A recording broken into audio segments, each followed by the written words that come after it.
거룩하시고 자비로우신 살아계신 하나님 참으로 감사합니다. 하나님께서 저희 영혼을 사랑하셔서 주님의 귀한 보혈로 구원해 주시고 주님의 몸된 교회 안에서 함께 교제할 수 있도록 역사해 주신 것을 감사합니다. 구원해 주셨을 뿐만 아니라 또 주님을 위해 복음을 위해 살아갈 수 있는 귀한 시간도 기회도 허락해 주신 주님 더욱 감사합니다. 이곳에 또 주님의 몸된 교회를 세워주시고 복음을 전케 해주신 주님, 우리 경주교회를 통해서 주변에 아직까지 구원받지 못한 많은 잃어진 영혼들 하루속히 우리 교회를 통해서 구원받고 또 함께 주님 섬기는 삶을 살아갈 수 있도록 인도해 주시기를 원합니다. 내일부터 20일 23구역 연합집회로 하나님의 귀한 복음을 전하고자 합니다. 그 가운데서도 주님 함께 하셔서 많은 사람들 말씀 앞에 인도될 수 있도록 역사해 주시고 또 말씀을 듣는 분들에게 지혜와 총명을 허락해 주셔서 끝까지 말씀을 듣는 가운데 주님의 사랑으로 구원받을 수 있도록 또 구원받고 함께 주님 안에서 살아갈 수 있도록 역사해 주시기를 원합니다.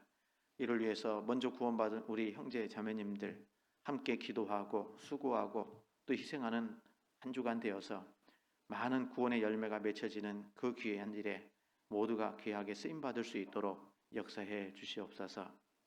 또 모든 형편과 사정을 아시는 하나님, 주님께서 우리 형제 자매님들 중에 여러 가지 시험과 고난과 핍박 속에 있는 분들 일일이 함께 해주셔서 그 모든 어려움들을 잘 이겨낼 수 있도록 역사해 주시고 또 육신의 질병으로 고통받고 있는 형제 자매님들 건강 더욱 온전히 회복시켜 주셔서 남은 생에도 주님의 복음과 교회를 위해 힘있게 쓰임받는 삶을 살아갈 수 있도록 역사해 주시기를 원합니다.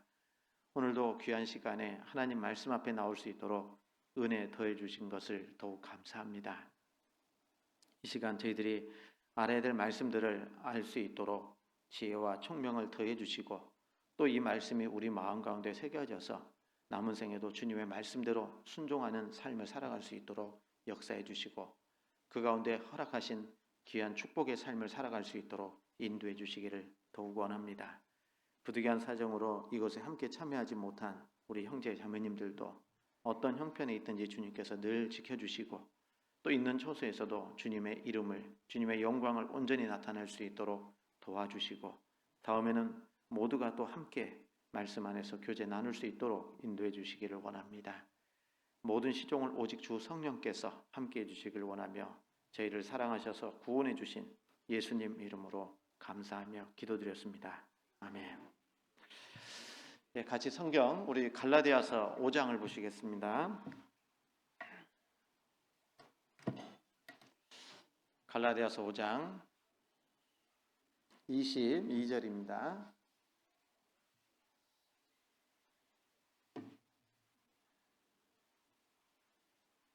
갈라디아서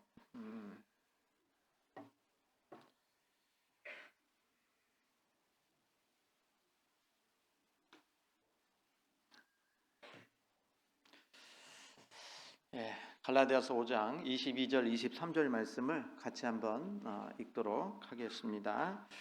오직 성령의 열매는 사랑과 희락과 화평과 오래 참음과 자비와 양선과 충성과 온유와 절제니 이 같은 것을 금지할 법이 없느니라.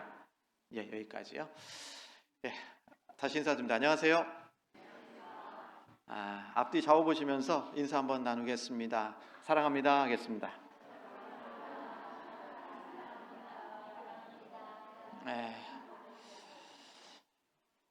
오늘 12월 1일입니다. 그죠? 올해도 딱 한 달 남았습니다. 이 시기에 새해를 잘 준비하고 또 올해 부족했던 것들 완벽한 사람 없으니까 하나님 앞에 부족한 것들이 참 많이 있을 것 같은데 그것들을 좀 되새겨 보면서 또 새해를 하나님이 허락하신다면 더욱더 바른 또 귀하게 쓰임받는 우리 삶이 되었으면 좋겠습니다. 그래서 되돌아보고 반성 없이 그냥 새해를 맞이한다면 그것 또한 정말 무의미한 한 해가 또 시작된다고 생각이 듭니다. 그래서 잘 마무리할 수 있도록 해야 되겠고, 또 잘 마무리하기 위한 가장 좋은 기회가 아시죠? 무엇인지. 동계수련회를 가는 겁니다.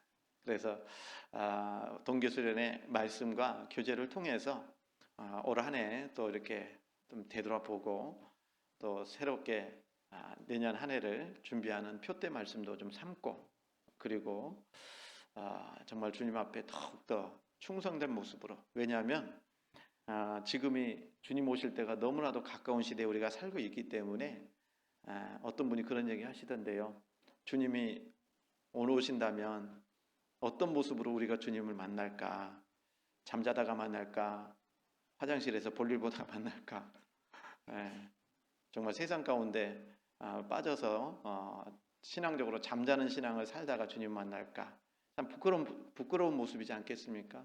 정말 지금까지 잘해왔는데 신앙에 잠을 자고 있다가 주님 만난다면 더욱더 참 안타까울 거라고 생각이 들어요. 그래서 정말 주님 오실 때가 더욱 가까운 시대에 우리가 살고 있기 때문에, 더욱더 정말 지금까지 부족한 것이 있다 하더라도 지금부터 하나님 앞에 충성되고 또 순종하는 마음으로 산다면 하나님이 또 기뻐하실 거라고 생각을 합니다. 구원받은 그리스도인의 삶을 우리가 주일마다 배우는 건데, 구원받은 그리스도인의 삶은요, 정상적인 신앙생활의 모습은 성령의 인도함을 받으면서 살아가는 거다라고 말씀드릴 수 있을 겁니다. 그래서 이 성령의 인도함을 받기 위한 삶이 무엇인지를 잘 알려면 성령에 대해서 잘 알고 계셔야 되죠. 그래서 주일 말씀 가운데 성령의 내주, 세례, 은사, 그리고 충만, 이런 말씀들을 드렸습니다. 말 그대로 성령 세례는 우리가 구원받을 때 성령이 내 안에 임하시는 것을 말씀드리는 거고, 그리고 성령의 내주는 들어오신 성령께서 내 안에 함께 거하시는 것을 성령의 내주라고 말씀을 합니다. 그리고 이 성령의 내주 가운데 이제 구원받은 사람들은 성령의 인도하심을 받아가면서 살아가야 됩니다. 그래서 눈에 보이지 않는 성령의 인도를 어떻게 받는 거냐? 말씀에 따라서, 또 성령이 역사하는 곳이 교회이기 때문에 교회의 역사 가운데 함께하는 가운데 성령께서 인도해 가시는 겁니다. 그리고 이 성령의 인도하심을 쭉 받아가면서 살아간다면 이제 하나님께서 그 가운데 또 우리 각 사람에게 교회를 위해서, 복음을 위해서 각 사람에게 은사를 주십니다. 그래서 성령의 은사가 각각의 사람들에게 주어지게 되지요. 은사는 선물입니다. 성령도 선물로 주어졌지만 또 각 사람에게 주어지는 그 성령의 은사도 선물이라고 얘기할 수 있습니다. 그래서 교회 안에는 똑같은 지체가 한 사람도 없습니다. 다 다릅니다. 교회는 주님이 머리가 되시고 교회는 그의 몸이고, 우리 구원받은 사람들은 각각의 몸에 붙어있는 지체라고 말씀하시잖아요. 그래서 지체가 다 다르듯이 우리 구원받은 형제 자매님들의 모습 또한 하나님께서 각각의 다른 지체이기 때문에 다른 은사를 주셔서 그리스도의 몸을 세워가고 계시는 겁니다. 그래서 어떤 사람은 정말 예언의 은사를 받은 사람도 있고, 어떤 사람은 방언의 은사를 받은 사람도 있고, 어떤 사람은 섬김의 은사를 받은 사람도 있고, 어떤 사람은 가르침의 은사를 받은 사람도 있고, 각각의 은사가 다르다. 왜 그렇게 하느냐? 그 이유는 하나님을 교회를 위해서다. 이렇게 주님을 위해서 각각의 은사를 주신다라고 말씀하고 계십니다. 그리고 그 은사 가운데 이제 말씀의 인도를 받고 성령의 인도하심을 쭉 받아가면 성령 충만의 삶을 살 수 있게 되는 겁니다. 그래서 이 성령 충만의 삶을 또 정상적으로 살아가면 그 가운데 하나님께서 주시는 열매가 맺혀지게 되는데, 이를 성령의 열매라고 말씀하고 있는 겁니다. 그래서 오늘부터 몇 시간에 걸쳐서 성령의 열매, 9가지 열매죠? 그 성령의 9가지 열매들을 쭉 생각해 보려고 합니다. 그래서 오늘 시작하는 말씀으로 오직 성령의 열매는 그렇게 말씀하고 있는 이 갈라디아서 5장 22절, 23절 말씀을 찾았습니다. 그래서 오늘 다 성령의 9가지 열매를 다 살펴보기는 어려우니까요. 성령의 열매, 사랑 이렇게 제목을 삼고 사랑에 대해서 오늘 생각해 보려고 합니다. 이 갈라디아서 5장 22절 보면요, 이렇게 되어 있죠. 오직 성령의 열매는 이렇게 말씀하고 계십니다. 그 갈라디아서 5장 앞부분에 보면요, 19절에 보시면 이렇게 되어 있거든요. 육체 일은 현저하니 돼 있고, 그리고 5장 22절에는 오직 성령의 열매는 이렇게 되어 있거든요. 그러니까 육체의 일이 있고 성령의 열매가 있다. 크게 두 가지를 대조해서 말씀하고 있는 겁니다. 그래서 이 육체의 일에 해당되는 것이 뭐냐? 19절에 육체의 일은 현저하니 곧 음행과 더러운 것과 호색과 우상 숭배와 술수와 원수를 맺는 것과 분쟁과 시기와 분냉과 당짓는 것과 불리함과 이단과 투기와 술 취함과 많이 있죠. 예, 그래서 이런 일을 하는 자들은 하나님의 나라를 유업으로 받지 못할 것이요라고 말씀하신 다음에 오직 성령의 열매는 이렇게 말씀하고 계신 겁니다. 그리고 이 육체의 일은 복수입니다. 그래서 복수로 되어 있고 오직 성령의 열매는 할 때 열매는 단수로 되어 있죠. 그래서 육체는 수많은 다양한 일들을 통해서 육체의 일이 드러난다고 말씀드릴 수 있는데, 그러나 성령은 한결같은 열매를 맺는다는 겁니다. 다시 얘기하면 이 열매가 아주 중요하죠. 그렇죠? 신약 성경 27권 중에서 24권에 24권 27권 중에 24권 안에 열매를 말씀하고 계십니다. 그만큼 이 구원받은 사람이라면 당연히 무슨 열매가 맺혀야 돼요? 성령의 열매가 맺혀야 될 것을 말씀하고 있는 겁니다. 그래서 마태복음 7장에 보면 이러므로 그의 열매로 그들을 알지라 그랬거든요. 열매 맺는 것을 보면 어떤 존재인지를 분명하게 어떻게 해요? 알 수 있다라는 겁니다. 그래서 이 열매는 구원받았다라는 것을 알려주는 하나의 눈금이다, 하나의 자다, 이렇게 얘기할 수 있습니다. 그래서 그의 열매로 그들을 알지니 그랬잖아요. 좋은 나무에서는 어떤 열매가 맺혀요? 몰라요? 네, 찾아보겠습니다. 마태복음 7장.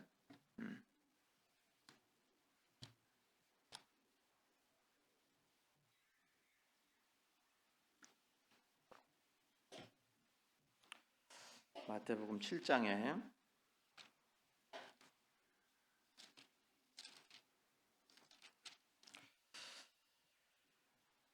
16절이죠.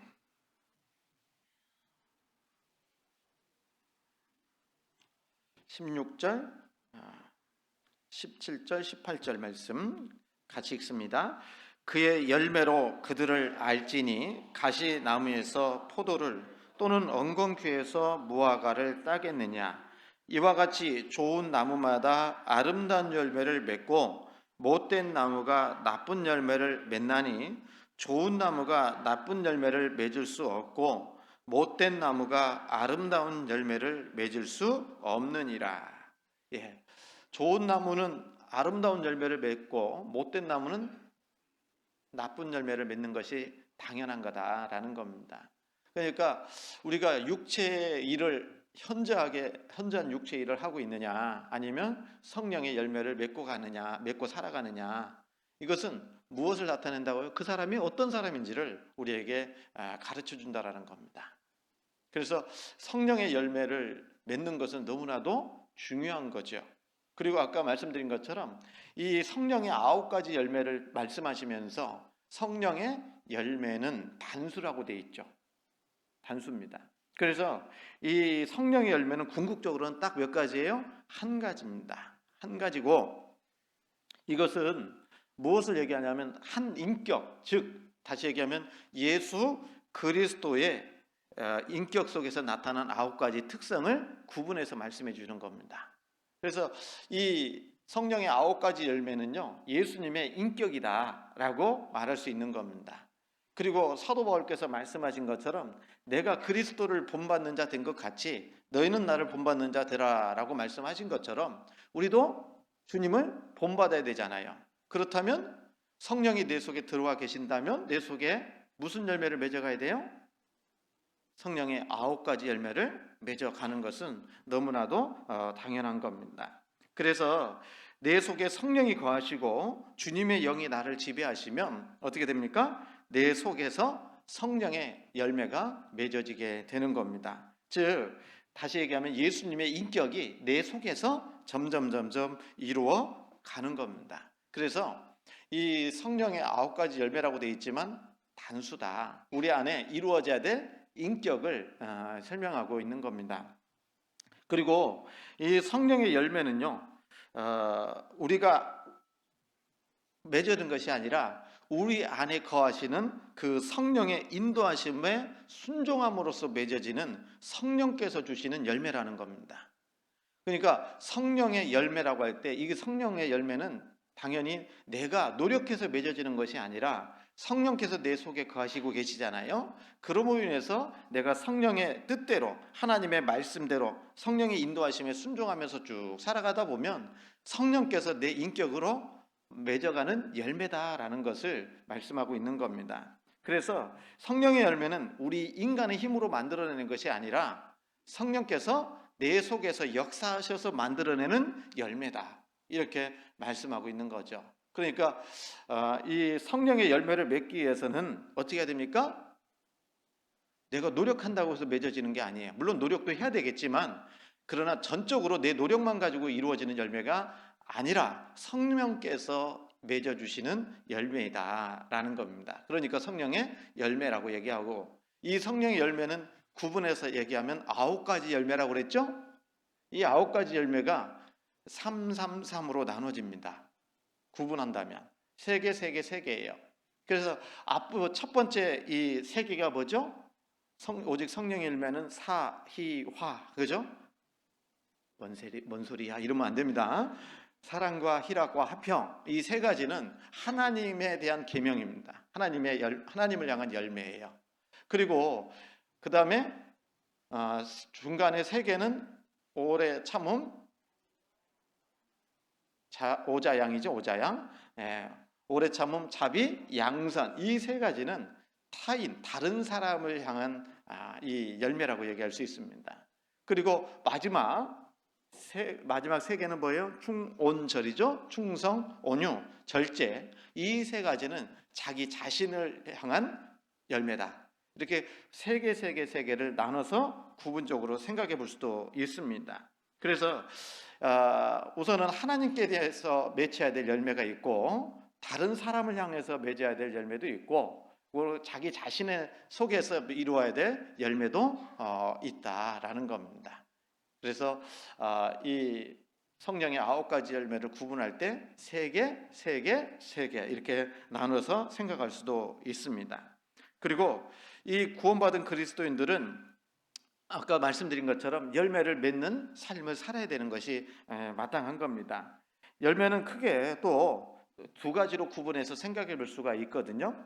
하나는 다른 영혼을 건지는 전도의 열매, 구원받게 하는 열매도 필요하죠. 아주 중요한 열매입니다. 성경 고린도전서 16장을 보시겠습니다.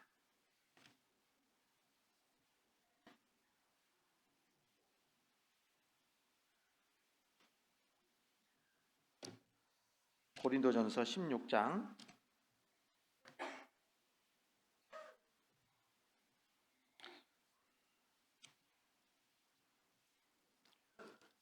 15절 말씀.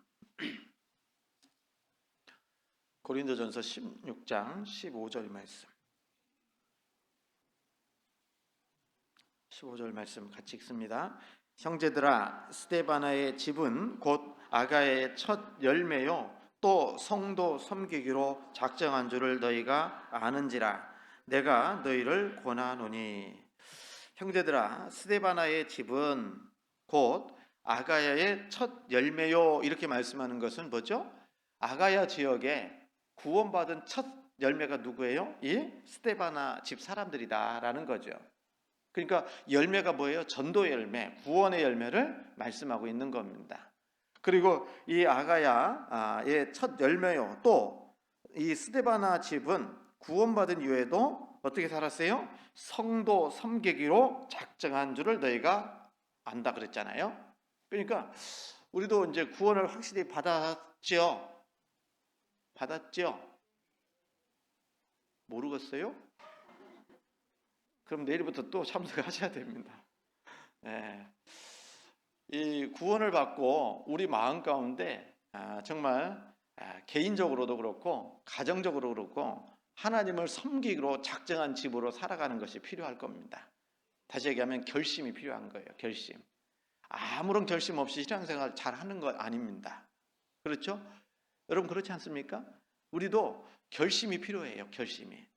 우리 주님께서도요. 누가복음에 보면은 십자가에 못 박혀 돌아가시려고 예루살렘에 올라가실 때에 굳게 결심하셨다라고 말씀을 하셔요. 굳게 결심하셨다. 여러분 예수님도 우리가 똑같은 몸을 입고 있기 때문에 우리가 당하는 고통 똑같이 받아요, 안 받아요? 받아요. 그래서 겟세마네 동산에서 하나님께 간절히 기도하잖아요. 예수님은 하나님이시기 때문에 십자가에 돌아가실 거 아셔요. 그래서 그 고통이 얼마나 그 고통스러운지도 우리 주님은 아셔요. 그러니까 예수님은 하나님께 기도할 때 땀방울이 핏방울처럼 떨어졌어요. 너무너무 간절한 기도를 한 겁니다. 그래서 할만하시거든 이 잔을 내게서 지나가게 하옵소서라고 기도한 겁니다. 그러나 나의 원대로 마옵시고 아버지 원대로 하옵소서 그렇게 기도한 겁니다. 그래서 그 일이 있기 전에 예루살렘에 올라가실 때에 굳게 결심하셨다 이렇게 말씀을 하신 겁니다. 그래서 우리도 구원받고 신앙생활 할 때 온전한 열매를 맺기 위해서는요 우리도 하나님 앞에 바른 열매가 맺힐 수 있도록 결심해야 되는 것이 필요한 겁니다. 그냥 자연스러운 건 좋은데 결심하지 않은 상태에서 좋은 열매가 맺힐 거라는 생각은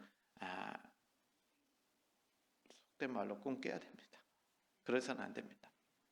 그리고 또 이 전도의 열매도 맺혀야 되고요. 또 한 가지 어떤 열매요? 내 안에서의 인격이 점점 주님을 닮아가는 열매도 맺혀야 가야 되는 겁니다. 그것도 열매라고 말씀을 하신 겁니다. 야고보서입니다. 야고보서 3장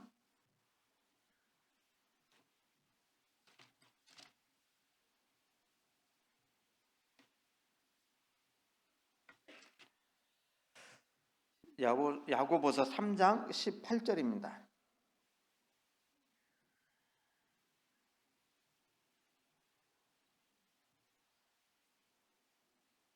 17절부터 제가 읽겠습니다. 오직 위로부터 난 지혜는 첫째 성결하고 다음에 화평하고 관용하고 양순하며 긍휼과 선한 열매가 가득하고 편벽과 거짓이 없나니. 같이 읽습니다. 화평케 하는 자들은 화평으로 심어 의의 열매를 거두느니라. 의의 열매를 거두는 거다라고 말씀하십니다. 그래서 우리 구원받은 그리스도인들도 주님 안에서 정말 전도의 열매도 맺어가야 되고 또 한 가지는 뭡니까? 내 인격도 점점 주님을 닮아감으로 인해서 의의 열매를 이루어 가야 된다라는 겁니다. 그리고 확실하게 구원받은 사람이라면 열매를 맺을까요? 안 맺을까요? 예? 열매 맺는 것은 당연한 겁니다. 그래서 골로새서 1장에 보면 이 복음이 이미 너희에게 이름에 너희가 듣고 참으로 하나님의 은혜를 깨달은 날부터 너희 중에서와 같이 또한 온 천하에서도 열매를 맺어 자라는도다 그랬거든요. 여러분 자라면 그 결과가 열매가 아니라 자라고 열매 맺고 자라고 열매 맺고 열매 맺고 자라고 번갈아 가는 거 압니다. 무슨 얘기인지 아시죠? 그래서 점점 열매를 맺어가는 거, 그 열매를 맺어가는 것만큼 또 자라가는 거고 또 자라가는 것만큼 또 열매 맺고 그래서 골로새 1장에 있는 말씀처럼 하나님의 은혜를 깨달은 날부터 자라가면서 열매 맺고 열매 맺으면서 자라가는 그 삶이 있다라는 겁니다. 다 자라기 때문에 열매 맺는 게 아니라는 거예요. 그렇잖아요? 그래서 전도의 열매도 맺어야 되고 우리 본성적인 있잖아요. 이거 못된 것들 있잖아요. 그것이 정말 주님의 인격을 닮아가는 그 의의 열매를 맺어 가야 된다라고 말씀하고 있는 겁니다. 이렇게 전도의 열매든 의의 열매든 더 히브리서에 있는 말씀처럼 입술의 열매든 여러 열매들을 하나님께 풍성하게 맺혀갈 때 하나님께 영광이 된다라고 말씀하시는 거예요. 그렇지 않습니까? 그래서 하나님은 열매 맺기를 원하시는 겁니다. 요한복음 15장입니다. 요한복음 15장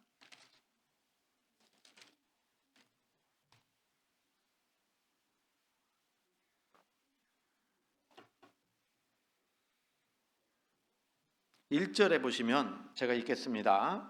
내가 참 포도나무요 내 아버지는 그 농부라 그랬잖아요. 그죠? 하나님을 뭐라고 말씀하시냐면 포도 농사를 짓는 농부다라고 말씀을 하시는 거예요.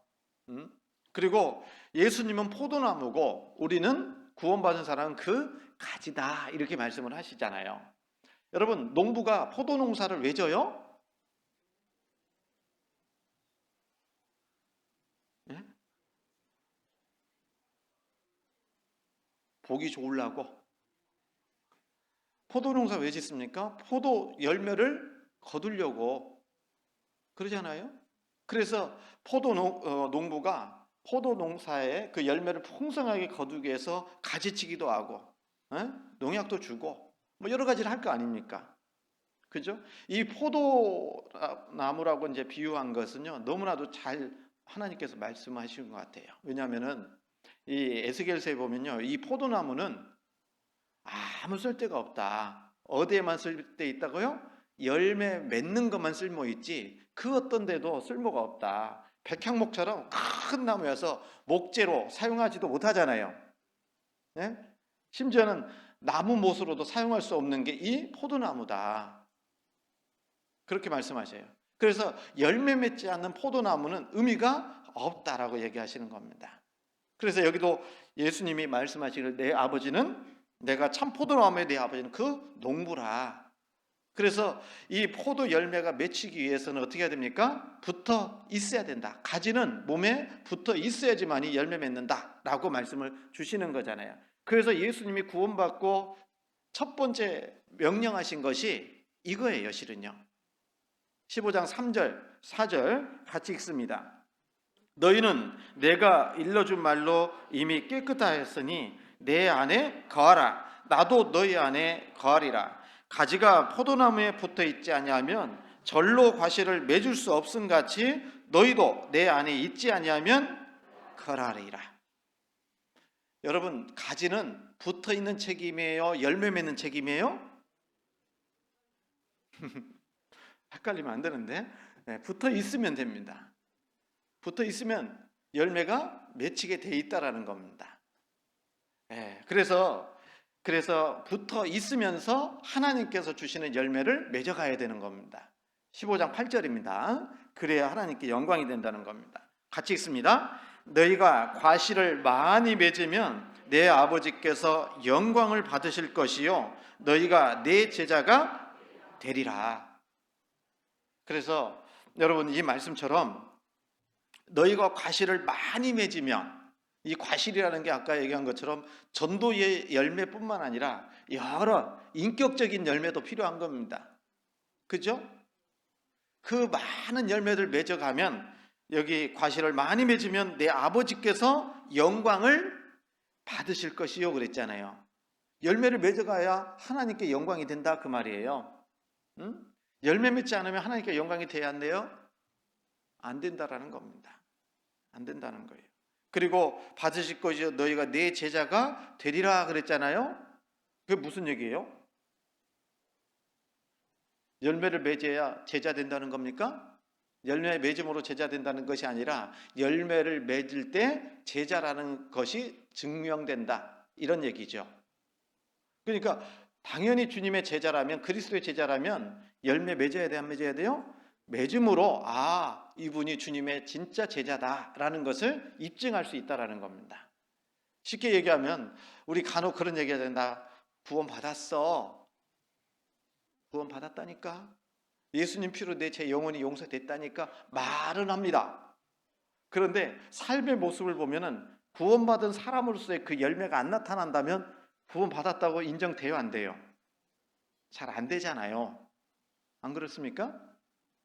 그래서 이 말씀은 열매를 맺는 것은 내가 주님의 제자라는 것, 구원받은 그리스도인이라는 것을 증명해 주는 거다, 증거해 주는 것이다 라고 말씀하고 있는 겁니다.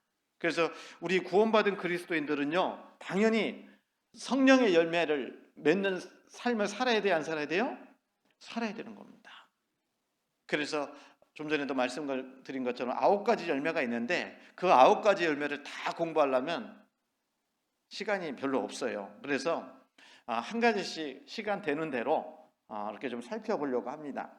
아까 말씀드린 것처럼 이 성령의 9가지 열매는 우리 안에서 이루어져야 될 인격입니다. 인격이어야 돼요.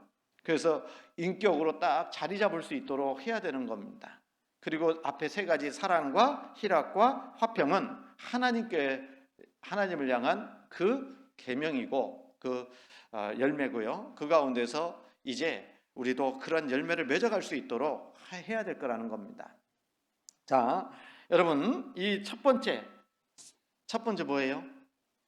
성령의 9가지 열매, 오직 성령의 열매는 사랑과 이렇게 시작이 됩니다. 가장 귀한 성령의 열매 중에 하나는 사랑입니다. 이 사랑은요, 우리 안에 사랑이 있어요, 없어요? 내 안에? 본성적으로 내 안에 사랑이 있습니까? 없습니다. 없어요. 이 사랑도 하나님이 주신 겁니다. 맞죠? 그 하나님의 사랑을 받은 겁니다. 그래서 인간적인 사랑을 얘기하는 것이 아니라 여기서 말하는 사랑은 하나님의 사랑을 얘기하는 거예요. 하나님의 사랑. 여러분, 그 헬라말인가요? 그 사랑에도 4가지 종류의 사랑이 있다고 그러잖아요. 맞죠? 여러분, 그래서 가장 그 남녀 간의 사랑, 에로스 사랑이 있고, 그 다음에 우정이라고 하는 필리아 사랑이 있고, 또 스토로게 사랑이 있고, 그리고 절대적이고 무조건적이고 영원한 사랑, 아가페의 사랑이 있다라고 얘기하잖아요. 이 성경에서 말하는 하나님의 사랑은 아가페 사랑입니다. 그래서 하나님의 사랑을 우리에게 주신 거예요. 하나님은 우리를 사랑하시기 때문에 죄인을 사랑하셨잖아요. 그래서 구원해 주신 겁니다. 그 사랑을 하나님이 나타내 주신 겁니다. 먼저는요. 성경 요한일서입니다. 요한일서 4장.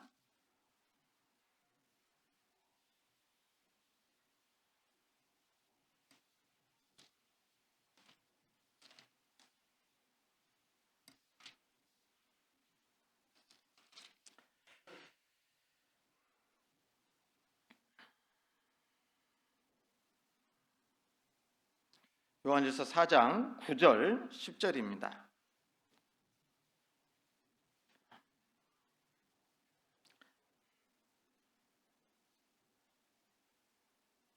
하나님의 사랑이 우리에게 이렇게 나타난 바 되었으니 하나님이 자기의 독생자를 세상에 보내심은 저로 말미암아 우리를 살리려 하심이니라. 사랑은 여기 있으니 우리가 하나님을 사랑한 것이 아니요 오직 하나님이 우리를 사랑하사 우리 죄를 위하여 화목제로 그 아들을 보내셨음이니라. 말씀하셨죠? 하나님의 사랑이 우리에게 이렇게 나타난 바 되었으니 어떻게 나타났습니까? 하나님이 자기의 독생자를 세상에 보내심은 저로 말미암아 우리를 어떻게 하려고요? 살리려 하심이니라. 우리 사람은 날 때부터 죄인으로 태어난다는 거 잘 아시잖아요. 죄 때문에 지옥 갈 운명 안에서 태어나는 것이 분명한 사실이지 않습니까? 여러분 전도하다 보면 그런 얘기 많이 하잖아요. 하나님은 에덴 동산에서 아담과 하와가 선악과 먹을 줄 아셨을까요? 몰랐을까요? 아시면서 뭐하러 그렇게 만들어서 사람을 시험하냐고 그렇게 얘기하지 않습니까? 물론 하나님은 아시죠. 그리고 선악과를 먹을 줄 아셨기 때문에 이미 창세 전에 이 죄인을 구원할 계획을 성부 하나님께서 세우신 겁니다. 예정하신 겁니다. 그러니까 선악과를 먹을 줄 알았냐 몰랐냐 이거 따질 것이 아니에요. 그것보다 훨씬 더 하나님은 창세 전에, 인간을 만들기 전에 하나님은 죄인을 구원할 것을 계획하신 겁니다. 여러분, 인간들이 하나님께 요구해서 우리 주님이 오신 게 아닙니다. 먼저 하나님께서 우리를 사랑하셔서 이 땅에 독생자를 보내주신 겁니다. 살리려고. 죽은 영혼을 살리려고 하나님이 먼저 그렇게 하신 거라는 겁니다. 그렇잖아요? 성경 이 교회 예정을 에베소서에 말씀하고 계시잖아요. 에베소서 1장입니다.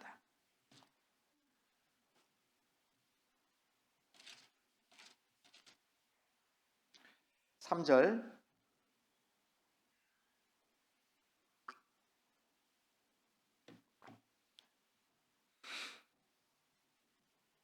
1장 3절 4절.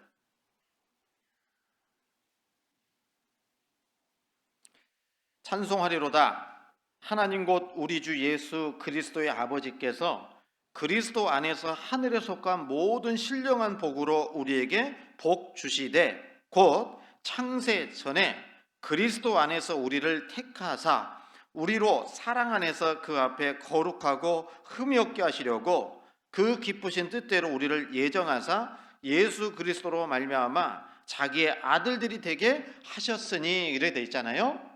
맞죠?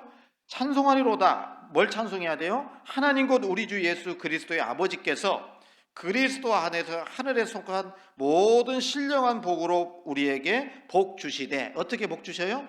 그냥 주시는 것이 아니라 4절에 곧 창세전에 그리스도 안에서 우리를 택했다 그랬잖아요. 이 우리가 복수잖아요. 복수. 맞죠? 나를 택한 것이 아니에요. 개인을 택한 것이 아니라 교회를 택하신 겁니다. 무슨 얘기인지 알죠? 우리는 구원받은 성도들의 모임이 교회니까 그 교회를 하나님이 창세전에 예정하신 겁니다. 죄인을 구원할 계획을 이미 창세전에 예정하신 거예요. 그것을 이루기 위해서 어떻게 했다고요? 우리 주님이 독생자로 오신 겁니다. 그래서 하나님이 세상을 이처럼 사랑하사 독생자를 주셨으니 라고 말씀하신 겁니다. 여러분, 예수님은 이 땅에 하나님께서 계획하신, 성부 하나님께서 계획하신 그 구원을 이루시기 위해서 오신 거잖아요. 맞죠? 맞잖아요? 그러기 위해서 오신 겁니다. 우리가 요구했습니까? 우리가 요구하지 않고 우리가 죄 가운데 살고 있을 때 하나님이 우리를 사랑하셔서 독생자 예수님을 이 땅에 보내주신 겁니다. 성경 우리 요한일서 4장 7절입니다.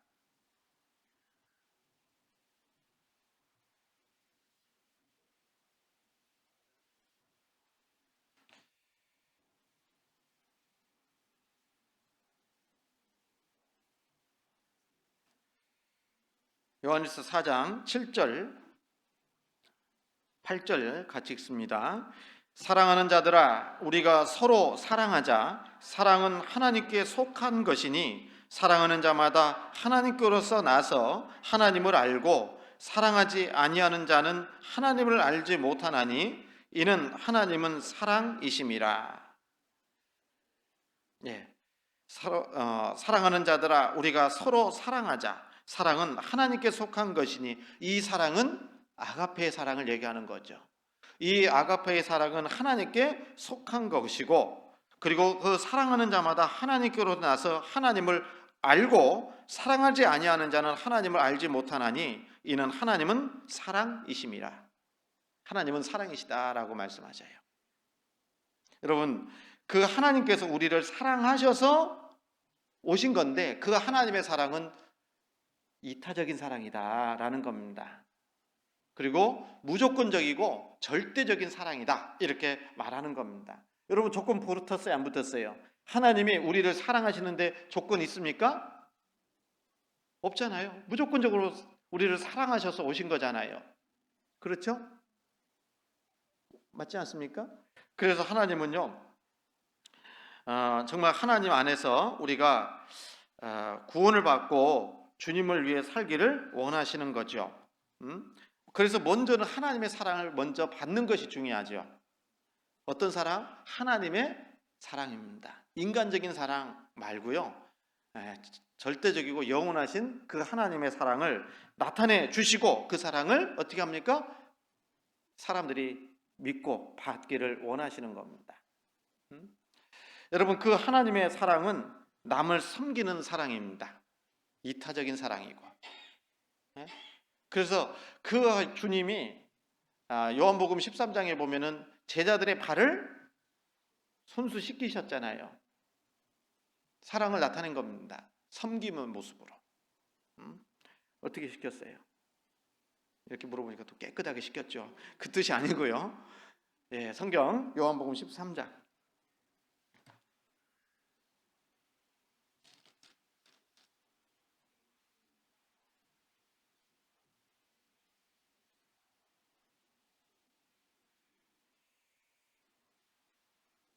4절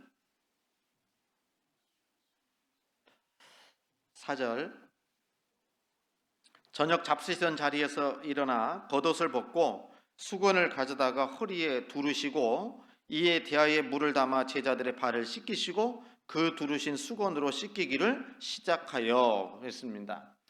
이렇게 예수님께서 그 제자들의 발을 씻기기 시작하니까 예수님의 수제자였던 베드로가 절대로 내 발 못 씻깁니다. 어떻게 선생님이 제자의 발을 씻기냐고. 누가 씻겨야 되는데?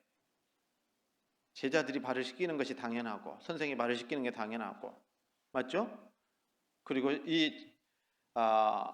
이때 당시에는요,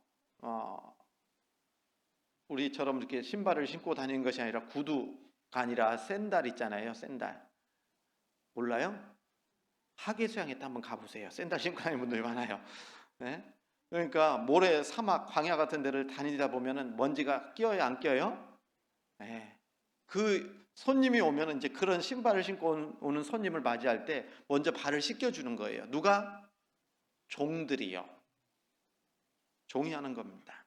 제자들의 발을 씻기기 위해서 예수님이 제자들 발을 씻긴다라는 것은 종이 하는 일을 하신 거다, 그 말이에요.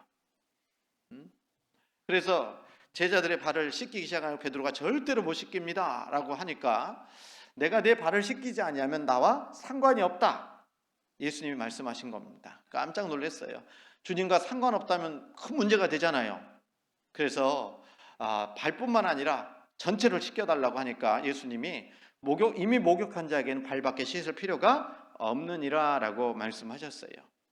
그래서 이 목욕했다라는 것은 우리 죄가 완전하게 씻어진 것을 말한 겁니다. 무엇으로요? 예수님의 피로. 그렇죠? 그래서 이미 목욕한 자는 누굽니까? 구원받은 사람들을 얘기하는 거겠죠. 예수님의 피로 죄가 깨끗하게 씻겨진 사람들은 이미 목욕한 사람입니다. 그런데 구원을 받고 살아가는 가운데에서도 죄를 전혀 안 짓는 게 아니잖아요. 살다 보면 먼지 묻어요, 안 묻어요? 묻잖아요. 그래서 목욕한 사람은 다시 씻을 필요가 없지만, 그러나 발은 씻어야 된다. 구원받은 이후에 신앙생활 하는 가운데요, 그 여러 가지 죄가 들어오면 그것을 깨끗하게 씻어야 될 것을 말씀하고 있는 겁니다. 그런데 우리 주님이 이 말씀을 하시면서 12절입니다. 12절부터 15절. 저희 발을 씻기신 후에 옷을 입으시고 다시 앉아 저희에게 이르시되, 내가 너희에게 행한 것을 너희가 아느냐? 너희가 나를 선생이라 또는 주라 하니 너희 말이 옳도다. 내가 그러하다. 14절 15절 같이 읽습니다. 내가 주와 또는 선생이 되어 너희 발을 씻겼으니 너희도 서로 발을 씻기는 것이 옳으니라. 내가 너희에게 행한 것 같이 너희도 행하게 하려 하여 본을 보였노라. 그렇죠? 그래서 구원받은 사람들은요, 하나님의 사랑을 받았다면 어떻게 해야 됩니까? 서로 발을 씻기는 삶을 살아야 된다라는 것을 예수님이 실제로 보여주신 겁니다. 그래서 이 하나님의 사랑은 이타적인 사랑이에요. 예? 섬김의 사랑입니다. 섬기려면, 발을 씻으려면 예수님께서 제자들의 발을 씻기기 위해서는 제자들보다 위에 있어야 돼요? 아래에 있어야 돼요? 아래에 있어야 됩니다. 아래로 내려가지 않으면 발을 씻길 수가 없잖아요. 우리도 그 섬김의 삶을 실천하려면 형제 자매들 위에 높아져 있는 상태에서는 불가능합니다. 우리 마음을 낮춰야 되고 겸손의 자리로 내려가야 됩니다. 그 어떤 형제 자매들보다도 더 낮은 자세로 내려갈 때 실제로 섬길 수 있다는 것을 말씀해 주고 있는 겁니다. 그게 사랑이죠. 예? 주님의 사랑은 그런 사랑이라는 것을 우리에게 가르쳐 주고 있는 겁니다. 그래서 우리 주님이 우리에게 주신 사랑은 완전한 사랑입니다. 영원한 사랑입니다. 절대적인 사랑이라는 거예요. 그렇지 않습니까? 그리고 또 영원한 사랑을 우리 하나님께서 우리에게 주신 겁니다. 그렇지 않습니까? 그 사랑을 우리가 받은 거예요. 어떤 상태에 있을 때요? 우리 주님이 십자가에 돌아가실 때 우리는 태어나지도 않았지만, 그러나 우리가 구원받기 전에 어떤 모습으로 우리가 살아갔는지 잘 알고 계시잖아요. 하나님과의 관계가 어떻습니까? 죽어있는 상태였어요. 영혼이 죽어 있었습니다. 또 심지어는 하나님과 원수 되어 있을 때라고 말씀하고 계십니다. 성경 로마서입니다.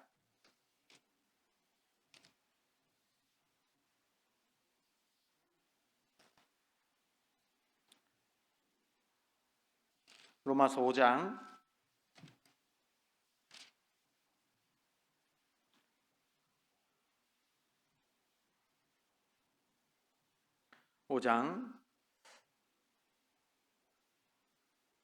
6절입니다.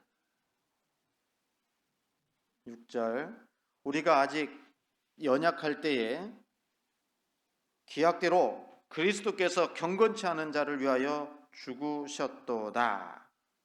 그리고 8절에 같이 읽습니다. 우리가 아직 죄인 되었을 때에 그리스도께서 우리를 위하여 죽으심으로 우리에게 대한 사랑을 확증하셨느니라. 10절 제가 읽습니다. 곧 우리가 원수 되었을 때에 그 아들의 죽으심으로 말미암아 하나님으로 더불어 화목되었은즉 화목된 자로서는 더욱 그의 살으심을 인하여 구원을 얻을 것이니라. 여기 말씀하십니다.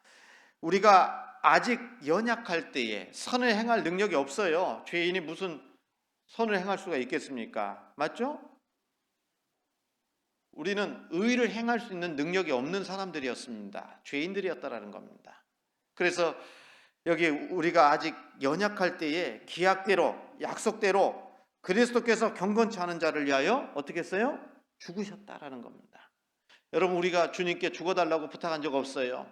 그런데 하나님이 우리를 사랑하셔서 예수님이 대신 이 땅에 오셔서 나를 대신해서 피 흘려 죽으신 겁니다. 그리고 8절에 우리가 아직 죄인 되었을 때에 그리스도께서 우리를 위하여 죽으심으로 하나님께서 우리에게 대한 자기의 사랑을 확증하셨느니라 그랬습니다. 여러분, 하나님은 눈에 보이지 않지만 하나님이 우리를 사랑하신다는 그 사랑이 어디에서 나타났습니까? 십자가입니다. 십자가. 그 십자가를 바라보십시오. 십자가를 한번 보십시오. 생각해 보세요. 우리 하나님이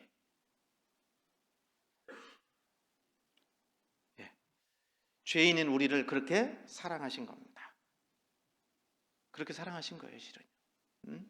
그리고 또 우리가 원수 되었을 때에 그 아들의 죽으심으로 말미암아 하나님으로 더불어 화목되었은즉, 죽어 있었고 또 여기는 보면 죄인이었었고 더 나아가서는 하나님과 원수 되었을 때 이렇게 말씀하십니다.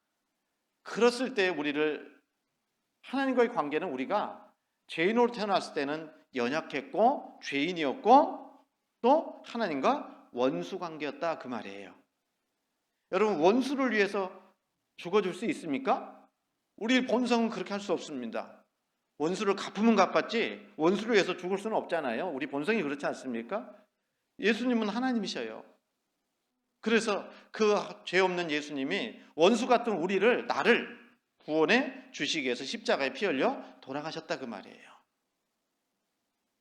그 사랑을 나타내 주신 겁니다. 여러분 어떻습니까? 그래서 그 주님이 베푸신 사랑을 우리가 성령의 역사로 마음 가운데 받아들인 겁니다. 성경 여기 로마서 5장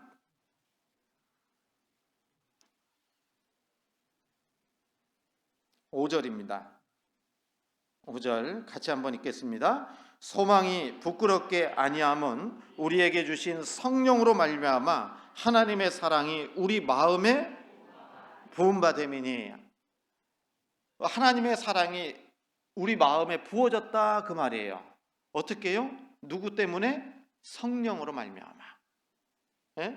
그래서 성령으로 말미암아 하나님의 사랑이 우리 마음에 부어졌다라고 얘기하는 겁니다.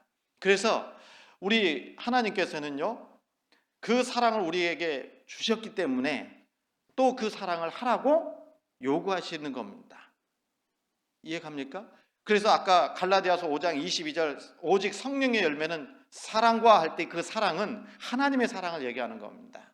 그 하나님의 사랑이 우리의 삶 가운데 맺어져야 될 열매다 이렇게 말씀하고 있는 겁니다. 그러면 우리가 서로 사랑할 때 여러분 하나님의 사랑을 해야 돼요? 인간적인 사랑을 해야 돼요? 하나님의 사랑을 해야 되는 겁니다.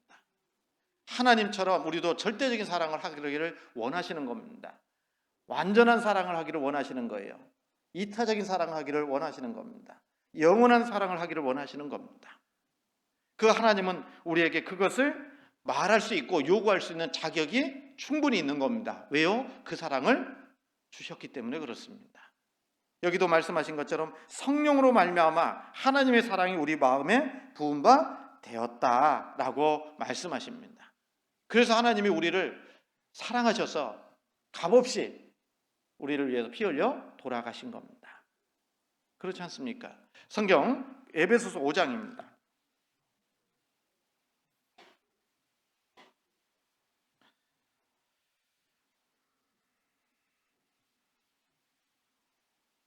(5장 1절)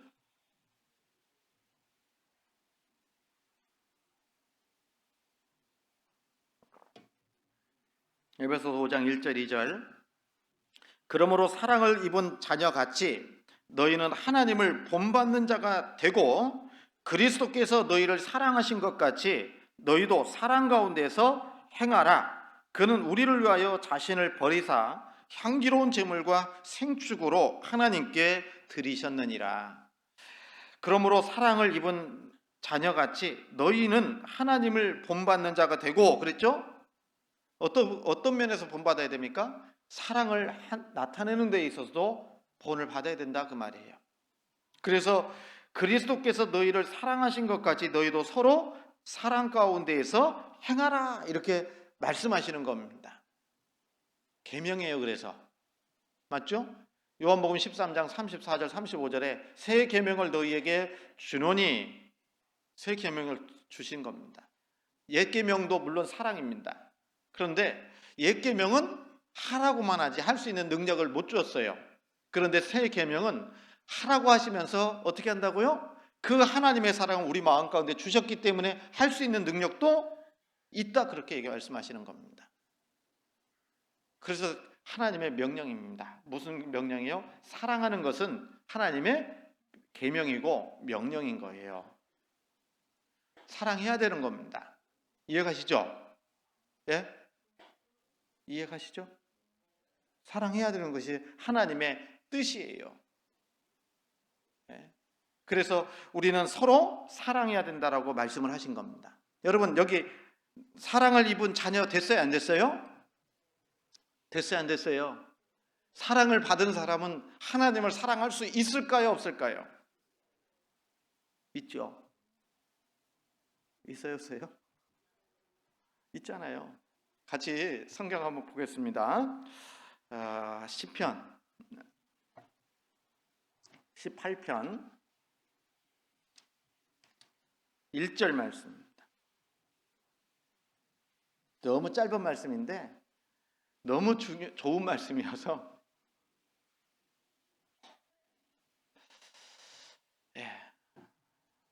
같이 한번 읽도록 하겠습니다.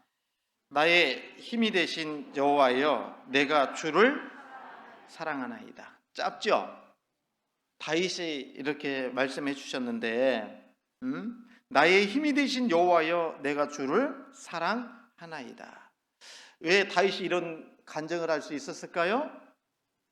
하나님의 사랑을 받았기 때문에 그래요. 여러분, 다윗만 하나님의 사랑을 받았습니까? 그거 아니잖아요. 우리 각자도 하나님의 사랑 받았잖아요. 영원한 사랑을 받으셨잖아요. 그래서 우리도 이 다윗처럼 고백할 수 있어야 됩니다. 있을 겁니다. 나의 힘이 되신 여호와여, 내가 주를 사랑하나이다. 그렇죠? 여러분, 그래서 우리가 정말 신앙생활 하는데 하나님께서 베푸신 그 사랑의 힘을 가지고, 그 사랑을 가지고 살아가야 되는 거예요.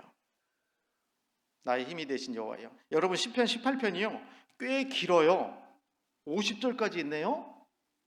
네? 50절까지 있는데 쭉 읽어보시면요, 많은 전쟁을 하고 또 여러 가지 싸움도 있고 이렇게 쭉 하고 있거든요. 시편 18편 내용이. 근데 그 바탕이 뭐예요? 1절이에요 실은요. 나의 힘이 되신 여호와여, 내가 주를 사랑하나이다. 하나님 사랑을 내가 받았기 때문에 이렇게 신앙적 싸움도 할 수 있다는 것을 말하고 있는 겁니다. 우리도 마찬가지입니다. 그래서 우리 신앙생활 하는데 가장 중요한 것 중에 하나가 뭡니까? 사랑입니다. 모든 것을 다 사랑 가운데 행하라고 주님 말씀하셨어요. 무슨 얘기인지 아시죠? 사랑 없으면 아무것도 아니다 이렇게 말하잖아요. 어디에서요? 고린도전서 13장에서 같이 보겠습니다.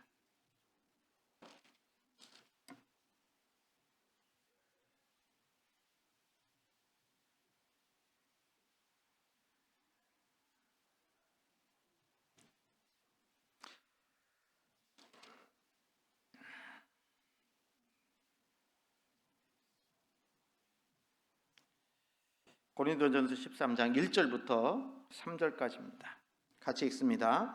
내가 사람의 방언과 천사의 말을 할지라도 사랑이 없으면 소리나는 구리와 울리는 꽹과리가 되고, 내가 예언하는 능이 있어 모든 비밀과 모든 지식을 알고 또 산을 옮길 만한 모든 믿음이 있을지라도 사랑이 없으면 내가 아무것도 아니요 내가 내게 있는 모든 것으로 구제하고 또 내 몸을 불사르게 내어줄지라도 사랑이 없으면 내게 아무 유익이 없느니라. 여러분, 고린도전서 12장 말씀을 잘 아시잖아요. 교회 가운데서 하나님께서 주신 여러 가지 은사가 있다라고 말씀을 하고 계시거든요. 그래서 마지막 부분에 보면은 27절에 보면, 고린도전서 12장 27절에 보면, 너희는 그리스도의 몸이요 지체의 각 부분이라. 하나님이 교회 중에 몇을 세우셨으니 첫째는 사도요, 둘째는 선지자요, 셋째는 교사요, 그 다음은 능력이요, 그 다음은 병 고치는 은사와 서로 돕는 것과 다스리는 것과 각종 방언을 하는 것이라. 이런 직분을 주시고 은사 주셔야 안 주셔요? 주십니다. 그래서 다 사도겠느냐, 다 선지자겠느냐, 다 교사겠느냐, 다 능력을 행하는 자겠느냐, 다 병 고치는 은사를 가진 자겠느냐, 다 방언을 말하는 자겠느냐, 다 통역하는 자겠느냐.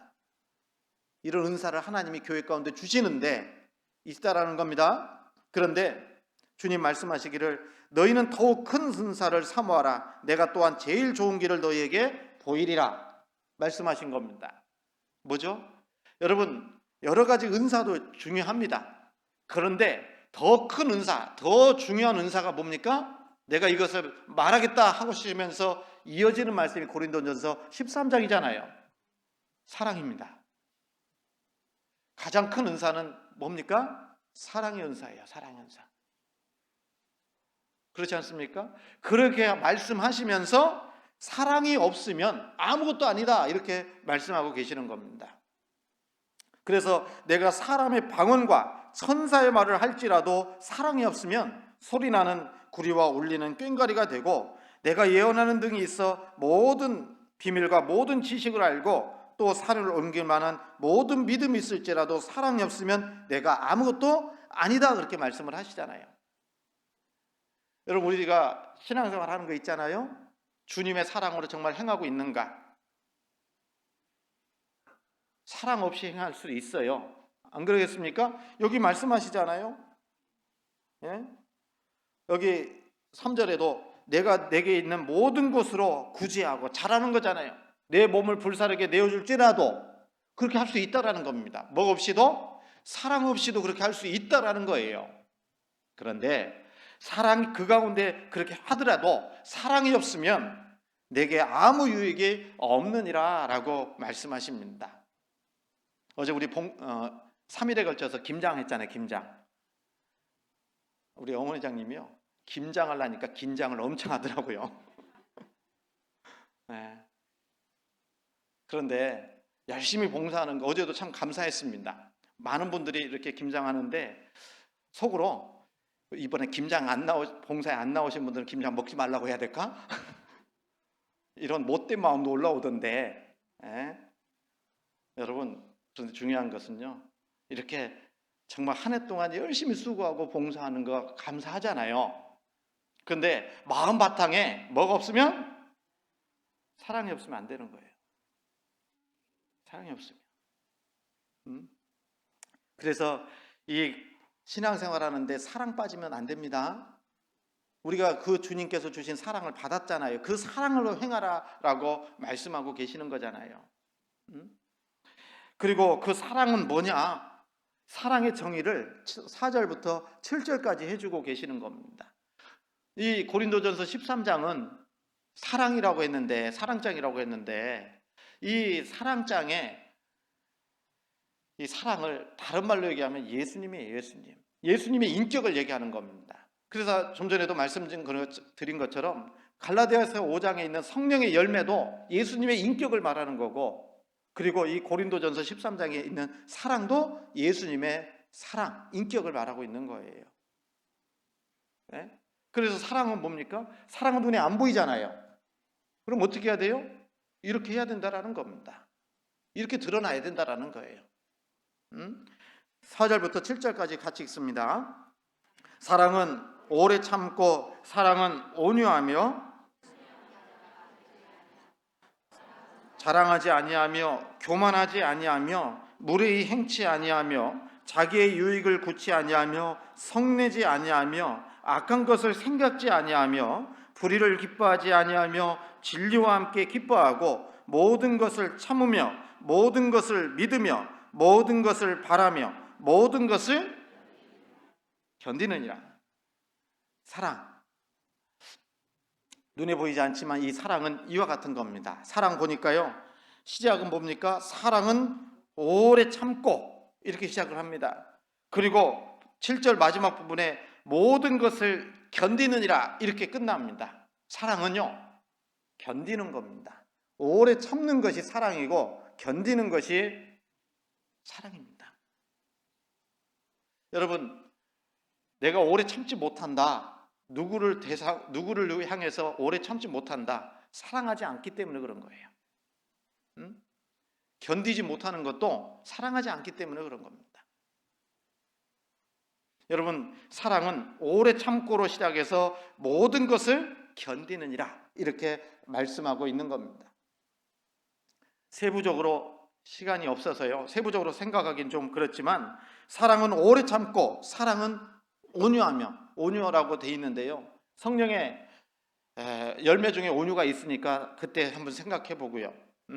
온유하며, 투기하는 자가 되지 아니하며. 여러분, 사랑하면 투기하지 않겠죠? 그렇죠? 여러분, 우리 이제 15일 날 우리 임원 발표하고 구역 편성 좀 해드릴 건데요, 지금 그것을 위해서 기도 많이 하고 있습니다. 그런데 임원이 조정이 될 수 있잖아요. 네? 근데 임원이 조정이 되는데, 여러분, 교회 안에서 중한 직분 있고 안 중한 직분 있고 그렇습니까? 다 중요합니다. 맞죠? 그런데 그 자리에서 밀려났다고 생각하고 투기하면 안 됩니다. 그건 맞지 않는 거예요. 교회를 위해서, 복음을 위해서 이 사람이 정말 이분이 여기에서 봉사하는 게 참 좋겠다 싶어서 하나님이 세워주시는 거예요. 아닌가? 목사님한테 잘 보인 사람은 더 가까이 하고, 좀 찍힌 사람들은, 찍힌 사람 한 사람도 없습니다. 저한테는요. 저는 늘 생각하는데요, 우리 교회 형제자매들 너무 소중해요. 중요합니다. 정말 한 사람도 우리 가운데 떨어지지 않기를 정말 기도합니다. 얼마나 소중한 분들인데요. 여러분 그렇지 않습니까? 교회를 위해서, 복음을 위해서 정말 필요한 자리에, 그래서 제가 이렇게 어제 김장할 때도 1시간 정도 이렇게 치댄다고 해야 돼요. 그걸 속 넣는 거 뭐 이렇게 하는 거 하다가 머리에 땀날 정도로 이렇게 좀 쭉 또 하다가 지켜보기도 하고 그랬었는데, 그 지켜볼 때마다 하나님께 기도합니다. 실은요. 이분은 이런 은사가 있는가 보다. 이렇게 여기에 쓰임 받으면 좋겠다. 이런 마음들을 이렇게 보면서 합니다. 보면서 이번 교제밤 때도 이런 은사를 하나님이 주셨구나, 이런 생각을 하면서 여기에 하시면 좋겠다, 이런 생각을 하면서 하는 거예요. 그러지 않을까요? 예, 사랑은 투기하지 않는 겁니다. 예? 다른 사람이 잘 되는 거 보면 어때요? 기뻐할 수 있잖아요. 그죠?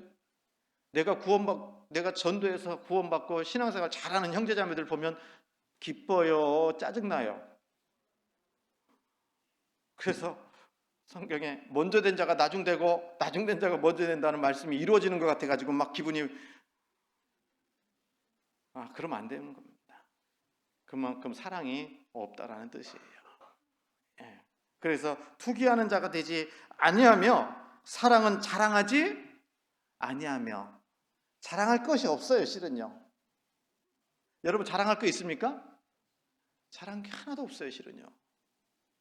구원받은 것도 내가 잘해서 구원받은 것도 아니고, 하나님이 나를 무조건 사랑해서 그냥 값없이 나를 구원해 주셨는데 자랑할 게 뭐가 있냐고요. 여러분 재산이 좀 더 있습니까? 그거 누가 주신 건데요? 예? 나도 고생했지만 결국은 하나님이 주신 거잖아요. 안 그렇습니까, 여러분?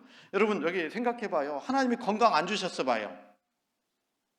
그런 재산 모을 수 있습니까? 불가능합니다. 모든 것이 다 하나님께서 주신 것들이에요. 여러분 머리 좋은 것도요, 누가 주신 거예요? 내가 원했으면요 IQ 250 뭐 이렇게 가기를 바랬겠지. 근데 하나님이 허락하지 않았잖아요.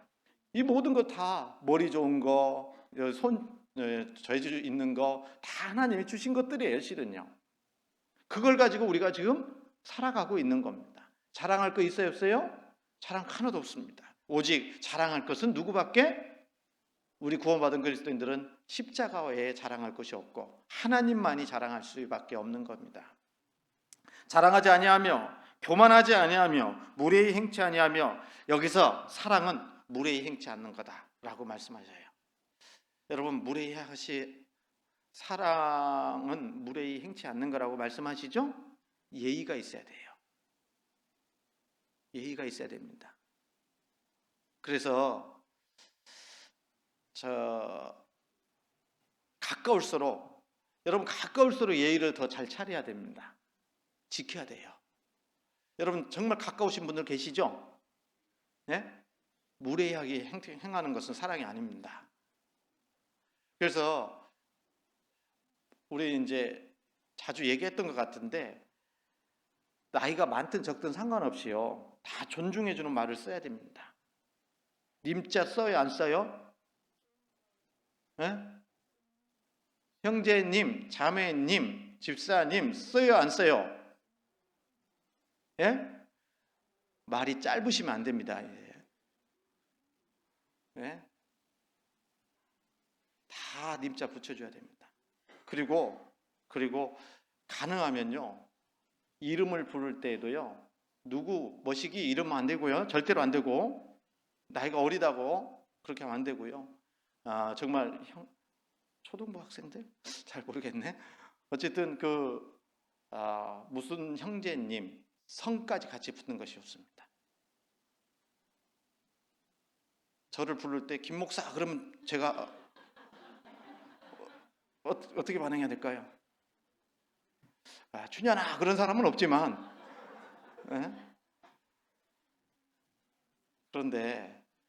그런데요, 모든 형제자매들한테 다 형제님, 자매님, 그리고 무슨 자매 그렇게 부르는 것도 어떻게 보면 옆에서 듣는 사람이 실례일 수 있어요. 오해할 수 있습니다. 그래서 무례한 겁니다, 실은요. 그렇기 때문에 항상 연세가 많이 있든 나이가 좀 어리든 상관없이요, 불러줘야 됩니다. 홍길동 자매님 그렇게요. 아시겠죠? 네. 뭐 시간 전략하려고 그러는 거예요? 그런 거 아니잖아요. 내 마음속에서 그 예절을 잊어버리는 거예요. 그러니까 입에서 그냥 짧게 나가는 겁니다. 가깝다고, 친밀하다고. 그래서 그렇게 해서는 안 될 겁니다. 그래서 이름도 불려줄 때 무례히 행치 않도록 해야 되는 겁니다. 사랑은 무례히 행치 아니하는 거다 라고 얘기합니다. 행치 아니하며 자기의 유익을 구치 아니하며 성내지 아니하며, 성내지 마시고요. 네?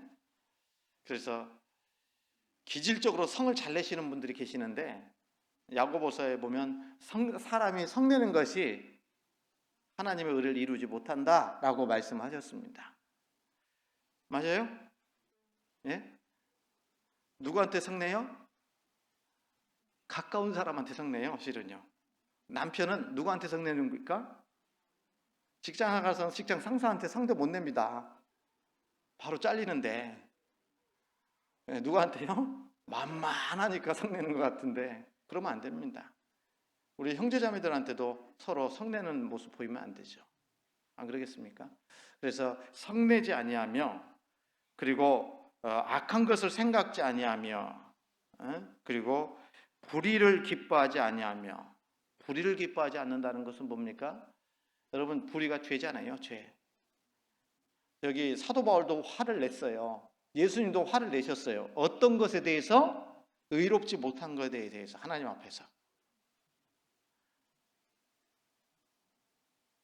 그렇지 않습니까? 그런데 우리는 우리 감정에 못 이겨가지고 화를 내고, 또 이런 불의를 보도 그냥 무심결에 넘어가는 경우도 있다라는 겁니다. 불의를 기뻐하지 아니하며 진리와 함께 기뻐하고 모든 것을 참으며 모든 것을 믿으며 모든 것을 바라며 모든 것을 견디느니라. 이게 사랑이다. 이게 우리 인격 속에 계속 자리 잡아야 될 것들이라는 겁니다. 맞죠? 여러분, 그런 모습으로 우리가 하루에 한 해를 계속 살아가야 되는 것이 맞아요. 이게 주님의 인격입니다. 주님의 인격이에요.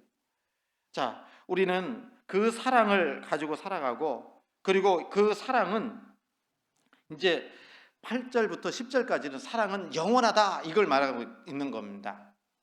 고린도전서 13장 8절부터 10절까지는 사랑은 영원한 거다라고 말씀하고 계셔요. 그리고 이 사랑은 11절 말씀 한번 보겠습니다. 11절 같이 읽습니다. 내가 어렸을 때에는 생각하는 것이 어려워하여 가다가 장성한 사람이 되어서는 어린아이의 일을 버려놓으라. 이 말은 뭐죠? 사랑은 자른다는 겁니다. 사랑도 커가지는 거예요. 예? 커는 거예요. 여러분, 연초에 가졌던 사랑도 연말 되면 좀 커져 있어야 될 거 아니에요. 안 그래요? 사랑은 변하지 않아야 되지만 우리 하나님을 향한 사랑, 형제 자매들을 위한 사랑, 그 사랑의 모습은 점점 커져야 되는 거예요. 그래서 여기 11절에 내가 어렸을 때에는 말하는 것이 어린아이와 같고, 응? 깨닫는 것이 어린아이와 같다가 그랬잖아요. 그런데 이제 좀 성장의 사랑도 커지면 어른과 같은 사랑을 한다 그런 얘기죠. 네? 맞아요? 그런 사랑을 우리 하나님은 하기를 원하시는 겁니다. 그리고 이 사랑은요, 항상 믿음, 소망, 사랑, 그 중에 제일은 사랑이다. 믿음도 좋아야 되고, 소망도 있어야 되고, 그러나 그 중에 제일은 뭡니까? 사랑입니다. 사랑은 영원한 겁니다. 왜요? 천국에 가면 남는 것은 믿음 남아요, 안 남아요? 이미 믿음이 다 이루어졌는데요? 소망도 다 이루어졌는데요? 사랑밖에 없어요, 사랑밖에. 그래서 믿음, 소망, 그 중에 제일은 사랑이다 라고 말씀하고 있는 겁니다. 맞죠? 그리고 이 사랑을 얘기할 때요, 사랑을 얘기할 때 크게 두 가지 대상을 우리가 좀 사랑의 방법이 좀 다르다고 생각이 듭니다. 그래서 크게 두 가지인데, 하나는 뭐냐면 구원받지 않은 잃어진 영혼들에 대한 사랑도 해야 되잖아요. 그 사랑은 불쌍히 여기는 사랑이에요. 긍휼히 여기는 사랑입니다. 아시죠? 그래서 상대방이 어떤 반응을 하든 우리는 잃어진 영혼들에 대해서는 불쌍히 여기는 마음으로 다가가야 돼요. 우리도 똑같이 그렇게 반응했거든요. 구원받기 전에 어땠어요? 여러분, 나는 정말 구원받고 싶어서 이 자리에 와서 구원받은 사람이 있습니까? 전도하는데 얼마나 뺀질거렸는데요. 안 그래요? 저를 전도한 친구가 있습니다. 지금 목사님이신데요. 그때 나주 집회할 때 잠깐 장례식이 있어서 밤에 가서 우연히 만났습니다. 그래서 만나가지고 얘기하는데 그 얘기를 하더라고요. 하도 말을 안 들어가지고 제가 말씀 듣자고 하는데 하도 말을 안 들어가지고 자취방에 찾아와서 팔을 꺾었다고. 그래야 들을 것 같다고. 그래서 그 전까지는 전도할 때 어떻게 팔을 꺾어가지고 죽일 듯이 할까 생각을 하는데, 그 얘기 들으니까 내가 그때 3월부터 전도를 했는데 제가 계속 뺀질거리고 다니면서 그래서 이해가 되더라고요. 여러분, 내가 구원받고 싶어서 구원받은 사람 없습니다. 예? 안 그래요? 그런데 우리가 전도하다 보면 전도 대상자들이 나 구원받아야지 그럴 사람이 있습니까? 오히려 비난하고 욕할 수도 있어요. 그런 사람을 향해서는 어떻게 하라고요? 불쌍히 여기는 사랑, 긍휼히 여기는 사랑, 그 사랑을 나타내야 되는 겁니다. 언제까지? 끝까지, 구원받을 때까지. 그 사랑을 나타내는 것을 하나님이 원하시는 겁니다. 그리고 구원받은 사람들은 서로 사랑입니다. 이해 가시죠? 구원받은 사람들은 어떻게 하라고요? 서로 사랑해요. 서로 사랑. 일방적인 사랑이 아니다 그 말이에요. 그래서 아까 요한복음 13장에 너희는 서로 사랑하라, 내가 너희를 사랑한 것 같이 서로 사랑하라, 이렇게 말씀하시는 겁니다. 교회는요, 사랑을 주고받는 것입니다. 뭐라고요? 받기만 해요? 줘야 돼요? 예? 먼저는 받으려고 해야 될까요? 주려고 해야 될까요? 주려고 해야 돼요. 먼저 주려고 하고 나타내려고 해야 됩니다. 그런데요, 이 사랑을 할 때 주고받는다고 하는데 나는 줬는데 저 인간은 왜 안 주지? 이렇게 하면 안 되는 거예요. 내가 할 몫은 주는 것밖에 없어요. 사랑을 나타내는 것밖에 없어요. 반응하는 것은 하나님께 맡기는 겁니다. 이해 가시죠? 그게 하나님께서 우리에게 원하시는 사랑의 모습이에요. 서로 사랑입니다. 아시죠? 그 사랑을 하나님이 원하시는 겁니다. 그리고 이 사랑은 눈에 보이지 않는데 어떻게 하면 사랑할 거냐? 첫 번째, 이 사랑의 모습은 용서하는 겁니다. 용서의 사랑이에요. 사랑은 용서하지 않으면서 사랑한다고 하는 것은 거짓말입니다. 용서하셔야 됩니다. 그래서 우리 교회 안에서도 정말 너무나도 다 다르기 때문에 오해일 수도 있고, 그렇죠? 맞지 않을 수도 있어요. 여러분, 나하고 똑같이 맞는 사람 있어요, 없어요? 예?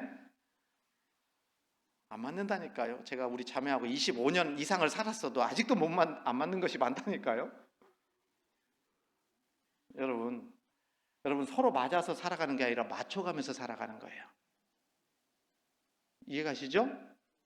예? 그래서 용서하셔야 돼요. 용서 못할 것이 없습니다. 우리 하나님께서 우리를 사랑하신다는 증거가 십자가를 통해서 우리 죄를 다 용서해 주셨기 때문에 그래요. 그 사랑을 받았잖아요.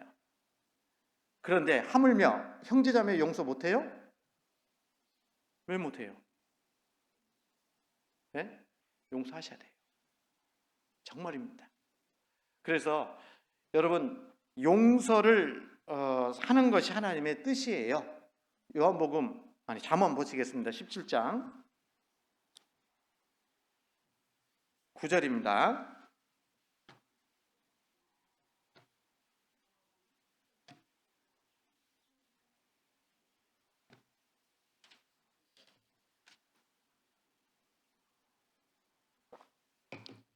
잠언 17장 9절 같이 읽도록 하겠습니다. 17장 9절입니다.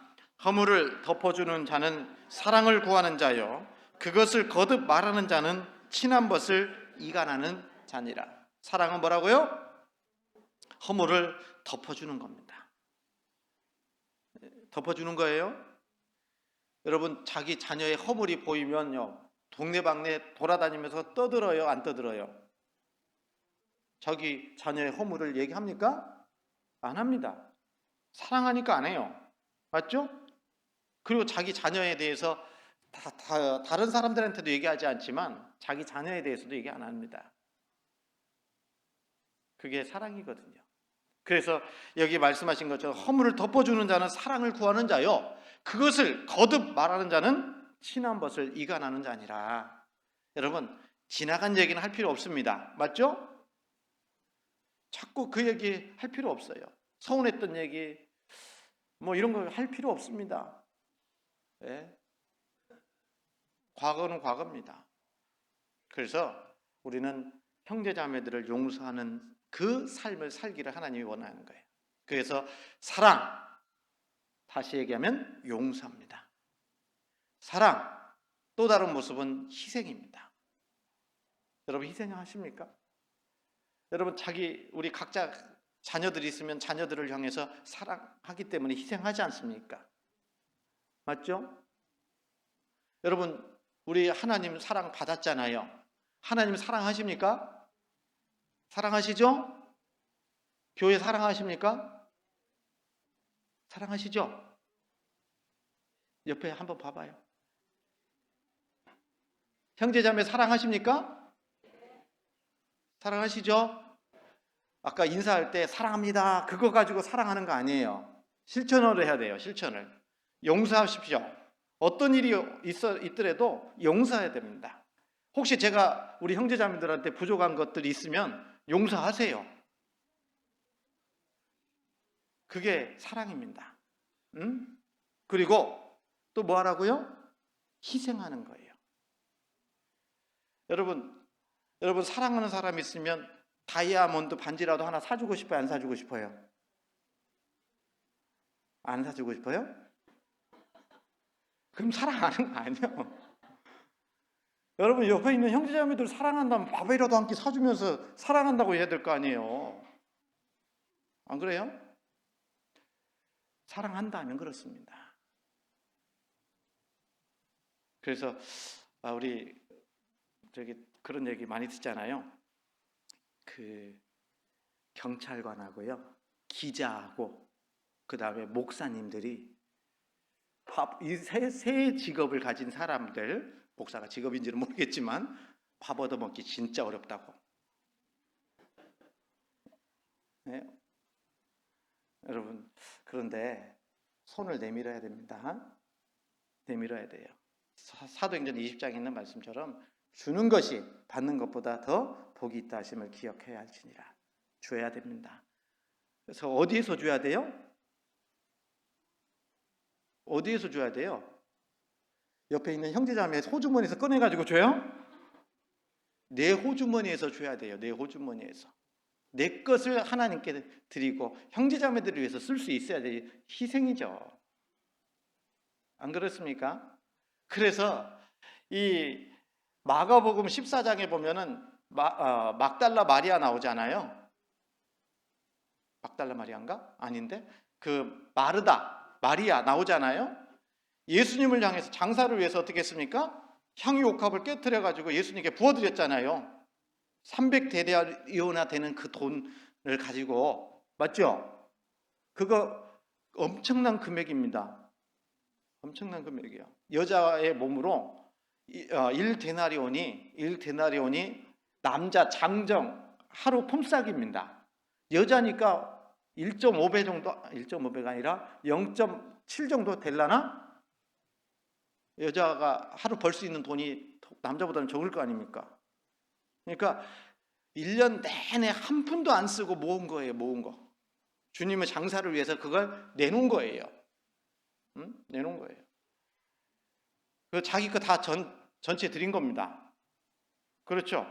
그리고 누가복음에 보면 두 렙돈 넣은 갑이 나옵니다. 자기 생활비 전부를 넣었다고 말씀하셨어요. 그게 희생입니다. 그게 희생이에요. 자기 거 일부 100 중에 1 드리고 나 희생했다 이렇게 얘기하는 거 틀린 말입니다. 전부를 드리는 게 희생입니다. 그래서 우리가 그럼 다 교회에다 바치라는 얘기가 아니고요. 형제 자매를 위해서 마음으로도 나의 모든 것을 드릴 수 있는 거, 예? 그게 희생이지 않겠습니까?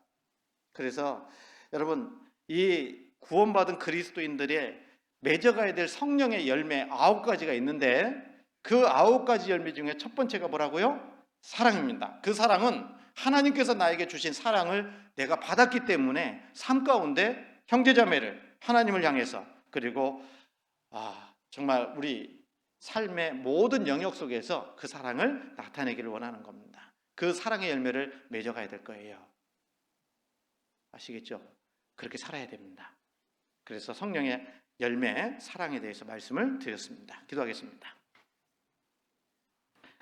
거룩하시고 자비로우신 하나님, 참으로 감사합니다. 하나님께서 저희 영혼을 사랑하셔서 주님이 귀한 보혈을 흘려주심으로 구원해 주시고 영원한 천국에 산 소망 주셨을 뿐만 아니라 또 몸된 교회 가운데에서 함께 교제할 수 있게 해주신 것 감사합니다. 오늘 말씀을 통해서 우리가 또 열매 맺어가야 될 성령의 9가지 열매 중에 사랑에 대해서 생각해 봤습니다. 우리 삶 가운데 주님 주신 그 사랑으로 사랑의 열매를 풍성하게 맺어갈 수 있도록 인도해 주시옵소서. 남은 시간도 오직 주님께만 온전히 의지합니다. 저희를 사랑하시는 예수님 이름으로 감사하며 기도드렸습니다. 아멘.